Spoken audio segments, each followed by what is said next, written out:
Di masa pandemi kayak sekarang, selain tindakan pencegahan, kita juga membutuhkan deteksi dini yang cepat, akurat, dan bisa diakses semua orang. Kayak alat deteksi dini Made in Indonesia ini nih. Info selengkapnya dalam episode Sehat ala Rakyat sesaat lagi. Yuk, kita kemon!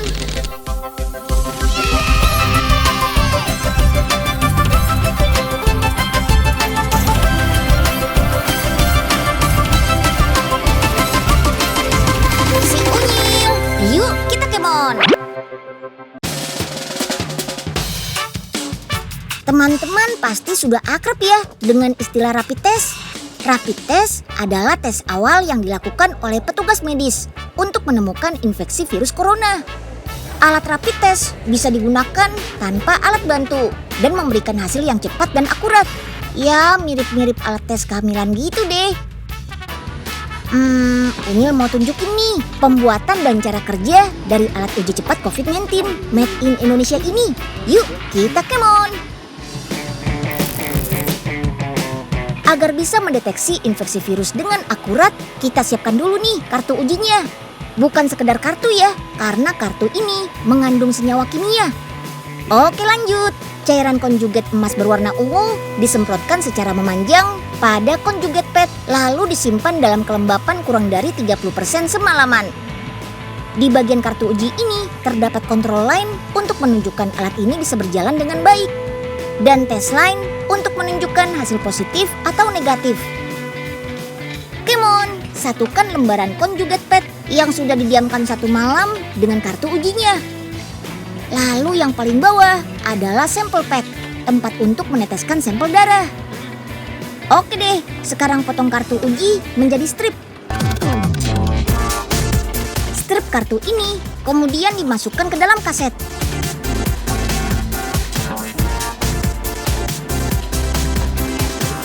Cek kembali hasilnya, jangan sampai ada bodi kaset yang melengkung atau ada garis yang muncul seperti ini. Kalau semua sudah lolos pengecekan, baru deh kita kemas. 1 bungkus alat uji cepat COVID-19 ini terdiri dari pipet, 1 alat uji, dan silika gel. Alat ini dapat disimpan dalam suhu ruang atau dalam lemari es di suhu 4-30 derajat Celcius. Dan harus tetap berada dalam kemasan atau wadah yang tertutup rapat ya. Dalam 1 box terdiri dari 10 bungkus yang dilengkapi 2 ml larutan buffer. Untuk melihat cara kerjanya, Kafeina bakal melakukan uji rapid testnya nih. Ambil 2 tetes darah dengan pipet dan teteskan pada lubang es. Terus masukkan 2 tetes buffer ke lubang es. Nah, sekarang tinggal tunggu hasilnya hingga muncul garis. Hasil akurat akan terbaca di menit ke-10 setelah diteteskan buffer. Alat uji cepat COVID-19 ini akan mendeteksi antibodi imunoglobulin G dan imunoglobulin M terhadap COVID-19 yang ada dalam darah, serum, atau plasma tubuh. Kalau hasilnya negatif, garis merah akan muncul pada huruf C. Nah, kalau positif, garis merah akan muncul pada huruf G atau M, atau bisa juga muncul pada ketiganya. Meski praktis dan bisa digunakan tanpa alat bantu, alat ini tidak boleh digunakan sembarangan ya, terutama buat orang awam seperti kita. Pemakaiannya harus tetap dilakukan oleh tenaga kesehatan profesional. Apalagi saat hasilnya sudah keluar, kita tidak boleh sembarangan menyimpulkan, tetap harus bertanya kepada ahlinya. Nah, sekarang Unyil mau tanya dokter dulu nih soal hasil rapid testnya Kafeina. Jadi kalau hasil rapid test negatif itu dari rapid test yang tadi kita perlihatkan itu negatif itu tidak menjamin bahwa kita itu bisa terbebas dari penyakit COVID. Karena rapid test kalau positif itu biasanya kalau kita sudah terkena COVID lebih daripada seminggu. Yang kedua, ya memang kita tidak terinfeksi COVID.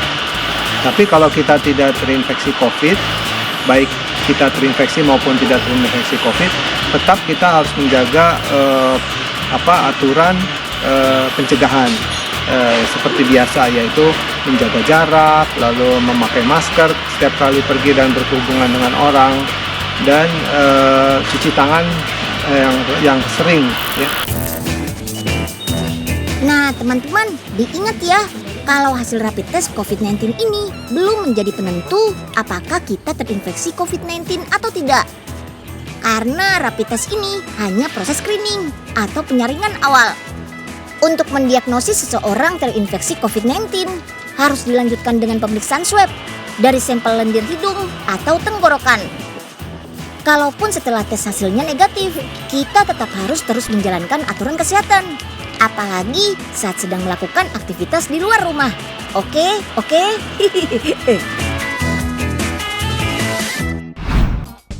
Duh, ngeri banget ya Den di Indonesia. Kasus COVID-19 terus bertambah. Apalagi paling banyak orang tua yang kena. Pak Oga jadi takut deh. Nah, makanya Pak Oga harus jaga kesehatan. Makan yang teratur, minum vitamin. Terus tetap di rumah aja, Pak. Kok badan Pak Oga gatel-gatel? Jangan-jangan ini gejala COVID-19 lagi, Den. Aduh, udah deh. Mendingan kita sekarang ke profesor aja deh, Pak. Ayo. Profesor. Yah, kok nggak ada orang ya, Pak? Unyil cari alatnya sendiri aja deh. Mana ya? Nah, ini dia alatnya. Yakin nggak tuh, Den, itu alatnya? Yakin, Pak. Ini ada lambang positif sama negatifnya. Ya ampun, hasilnya positif.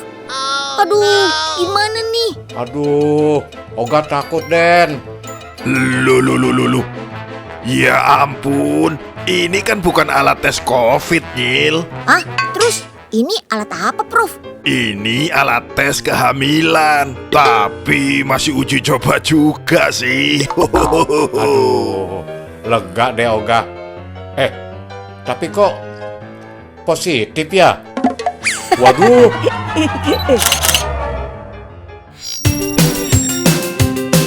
Asupan makanan bernutrisi merupakan salah satu kunci menjaga kesehatan. Biar kita terhindar dari penyakit berbahaya dan mematikan. Apalagi saat masa pandemi kayak sekarang. Membawa bekal dengan gizi seimbang justru sangat disarankan. Gak harus yang mahal-mahal kok. Untuk bekal sehatnya, kita bisa memilih beras berbahan singkong dan jagung ini nih.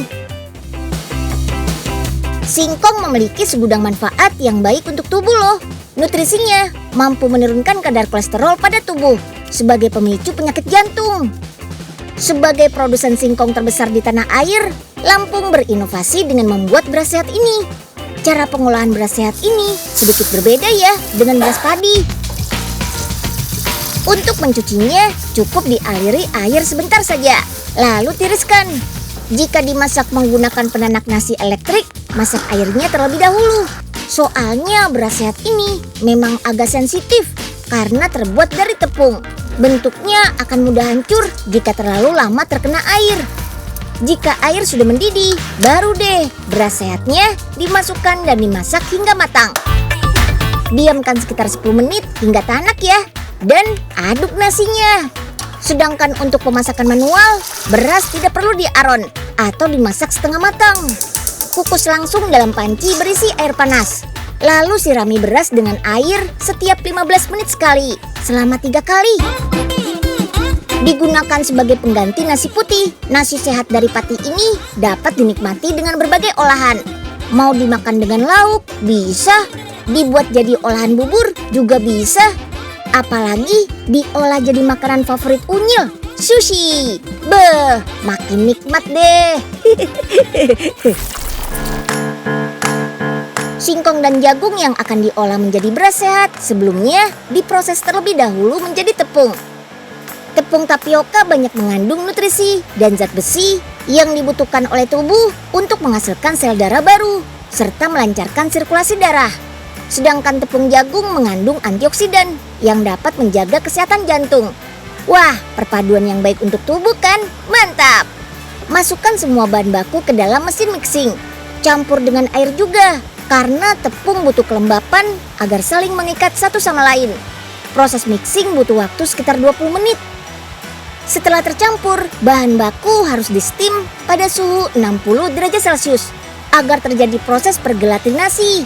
Nantinya bahan baku akan membuat ikatan satu sama lain agar lebih kuat, sehingga saat dicetak tidak mudah hancur. Dari proses steam, bahan baku langsung dikirim ke bagian ekstrusi. Dengan suhu dan tekanan tinggi, adonan akan mudah dibentuk. Disinilah adonan dibentuk menjadi bulir-bulir seperti beras. Tapi belum siap dikemas ya, karena kadar airnya masih cukup tinggi. Jadi harus dikeringkan terlebih dahulu. Dengan mesin pengering ini, kadar air diturunkan agar saat dikemas, beras tidak mudah berjamur. Bisa dibilang sih sebagai pengawet alami gitu deh. Setelah kering, beras langsung dipoles supaya permukaan beras sehatnya halus dan bentuknya seragam seperti beras padi. Beras sehat ini sudah didistribusikan ke beberapa wilayah di Indonesia sekitar 3 tahun terakhir. Untuk bisa menikmatinya, tidak harus menguras kantong kok, karena dibanderol dengan harga yang cukup terjangkau. Yuk, nikmati makanan sehat dari hasil alam negeri sendiri.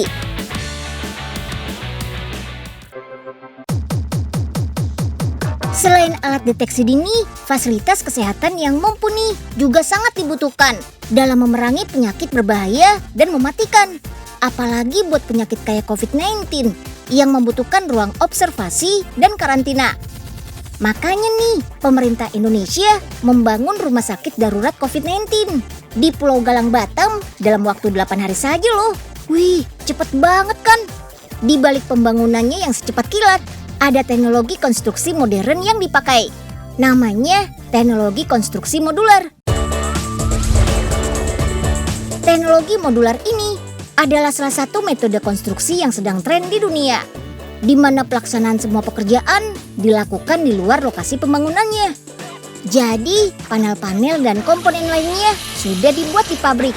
Makanya, kualitas mutunya jauh lebih baik dan terjaga sesuai standar. Setelah semua jadi, seluruh komponen tinggal dibawa ke lokasi pembangunan dalam keadaan hampir selesai. Terus, tinggal dirakit saja deh. Yap, mirip kayak mainan balok susun kesukaan kita itu tuh.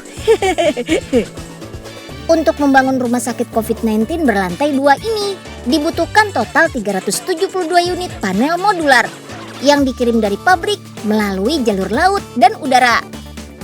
Panel-panel ini umumnya ada yang berbahan material komposit, material papan kayu, sampai material sandwich panel yang ringan juga kuat.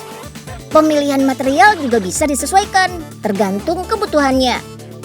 Nah, setiap satu kamar perawatan di rumah sakit COVID-19 memakai 4 unit panel modular yang bisa diisi sampai 5 tempat tidur dan 2 kamar mandi.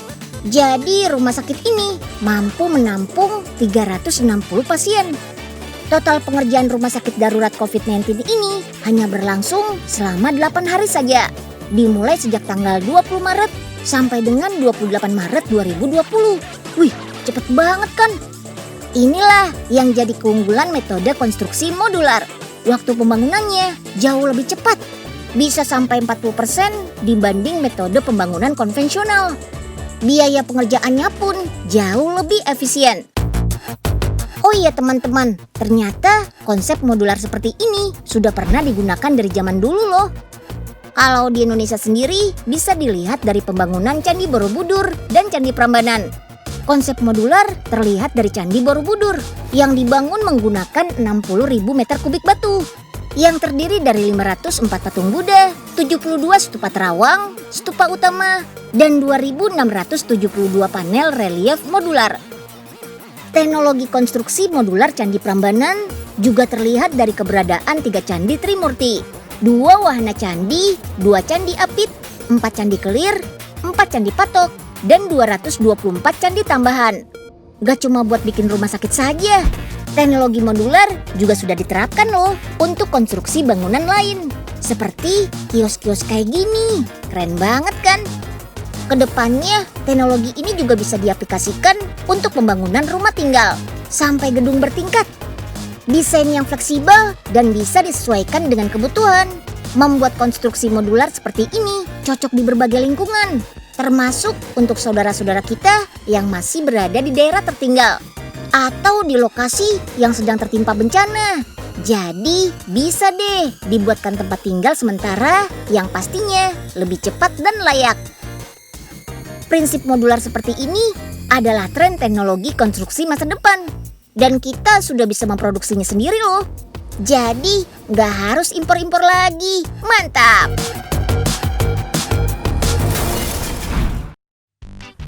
Mana lagi sih Enyeng? Udah siang begini masih belum nongol juga. Kapan kelarnya nih pos ronda? Wah, Pak Oga, kenapa lagi tuh pos rondanya? Ini mau masang atapnya, Den. Habis dibenerin. Soalnya kalau hujan pasti bocor melulu nih. Nah, untung ada Denunya sama Profesor kan. Bantuin Pak Oga ngangkatin atapnya ya. Wow, nggak perlu Pak Oga.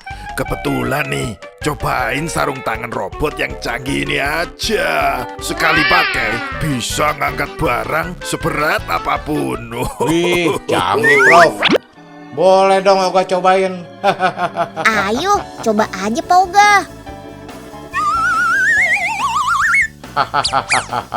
Gimana? Pak Gimana? Oga beneran Hah? jadi bisa ngangkat Oga atapnya udah kayak sendirian. Hercules belum Keren nih? banget. Loh, Prof. Ini kenapa jadi gerak-gerak sendiri gini sih? Prof. Waduh, sebentar Pak Oga. Waduh, ini kenapa awas ya? atapnya Pak Oga. Wah, Aduh. ya ampun. Tolong. Salah satu cara menjaga kesehatan agar jauh dari infeksi virus adalah dengan meningkatkan daya tahan tubuh lewat konsumsi suplemen imun. Baik dari racikan bahan-bahan herbal ataupun yang sudah dikemas dalam kapsul seperti ini.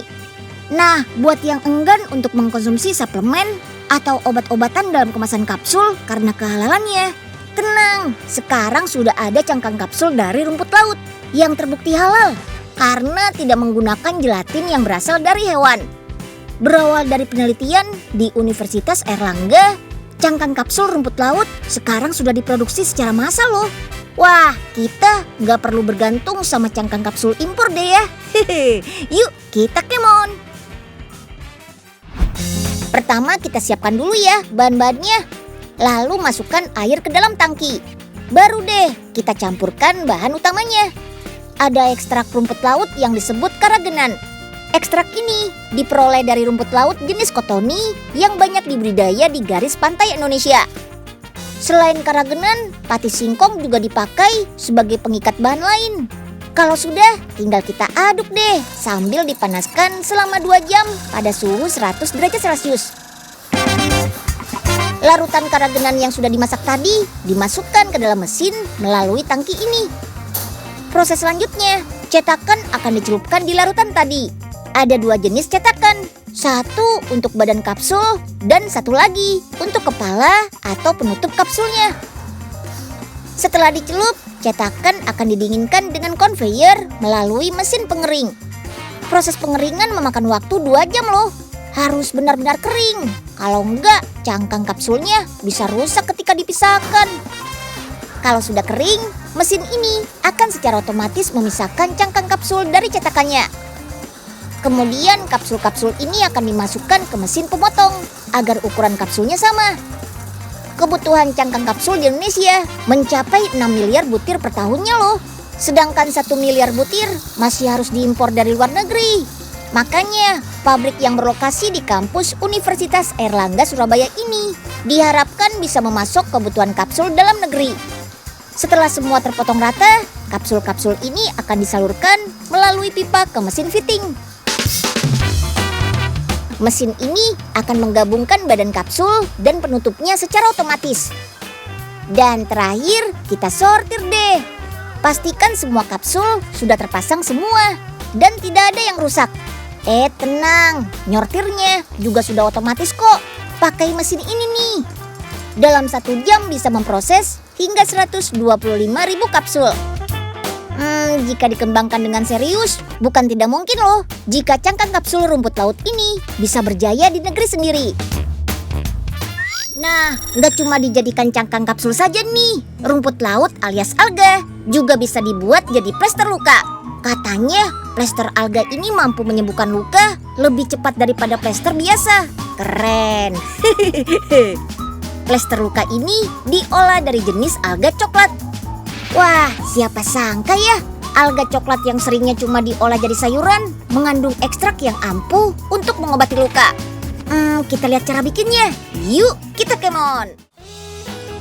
Untuk mengambil ekstraknya, rumput laut coklat yang sudah dikeringkan dan menjadi serbuk seperti ini perlu direndam di dalam botol kaca menggunakan cairan pelarut esil asetat selama 3 hari. Hasil rendaman bakal menghasilkan cairan berwarna kecoklatan yang pekat seperti ini nih. Artinya, ekstrak rumput lautnya sudah ikut terlarut. Karena yang dibutuhkan cuma ekstraknya saja, pelarut esil asetat harus dipisahkan kembali dengan teknik evaporasi atau dengan cara diuapkan. Sekitar 1 jam proses penguapan, cairan kental berwarna hijau pekat bakal mengendap. Inilah ekstrak murni yang menjadi bahan plester penutup lukanya. Oh iya, untuk memastikan cairan pelarut esil asetat hilang sepenuhnya, ekstrak alga coklat dipanaskan kembali dengan alat waterbed. Dan setelah semalaman hasilnya jadi lebih kental dan warnanya juga pekat kehijauan. Kalau sudah begini, lanjut nih ke proses impregnasi, yaitu pemberian cairan ekstrak kebantalan plester luka yang steril dari bahan non-woven yang lembut. Proses ini dilakukan di dalam ruang laminar airflow yang memastikan keadaan sekitar pengerjaan jadi steril, terbebas dari kontaminasi kotoran, debu, dan juga jamur, serta bakteri yang terbawa udara bebas. Bantalan yang sudah diberi ekstrak selanjutnya dikeringkan nih dalam oven bersuhu 40 sampai 50 derajat selama kurang lebih 6 jaman. Bantalan yang sudah kering inilah yang bakal bersentuhan langsung dengan luka. Jadi perlu disatukan bersama kain plester dengan lapisan perekat yang elastis. Plester penutup luka yang diberi nama plesetan ini terbukti mampu menyembuhkan luka 2 kali lebih cepat dibanding plester biasa yang cuma memakai bantalan kasa steril berbahan aktif sintetis seperti iodium. Keren ya? Selain lebih alami, berkhasiat, dan gak bikin iritasi. Nah, untuk teman-teman unyil yang suka beraktivitas di luar ruangan, resiko terluka karena terjatuh kayak gini memang bisa terjadi kapan dan di mana saja. Jadi nggak ada salahnya deh menyiapkan plester penutup luka dari rumput laut ini.